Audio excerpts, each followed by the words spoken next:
বন্ধুরা দুই বন্ধু মিলে একটি বড় মাছ মারার পর দুজনেই খুব খুশি হয় আর একজন বলে চল সামনের দোকান থেকে ওজন করে বিক্রি করি, আর দুজনে চলে যায় মাছ বিক্রি করতে আর বলে আমরা ছোটসো মাছ ধরে দারু খাওয়াই। তারপর তারা বলে দেয় বড় মাছ কোথায় আছে, তারপর দোকানদার পাল্লার ওপর মাছটি দেয় আর 7 কিলো ওজন হয়। তখন শিকারী বলে দাম কত দিবি?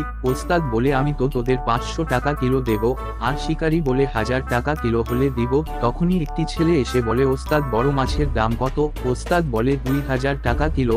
আর শিকারী দুজন ভাবে আমরা মাছের কাছে বিক্রি করি। তারপর ছেলেটিকে সাইডে নিয়ে যায়, বলে যেখানে আপনি 4 কিলো মাছ নিবেন 8000 দিয়ে সেখানে আমাদের কাছ থেকে নিন 8000 টাকায় 7 কিলো মাছ। তখন ছেলেটি মাছটি নিয়ে ওস্তাদকে দেয় মাছটি বানানোর জন্যে 1 ঘন্টা। ছেলেটি দোকানে গিয়ে অর্ধেক ভাজা মাছ আর অর্ধেক কাঁচা নিয়ে টাকা দিয়ে চলে যায়। আর দুজন বসে থাকতে থাকতে অন্ধকার হয় আর ছেলেটিকে ডাকে, আর ওস্তাদ এসে বলে ও তো মাছ নিয়ে চলে গেছে।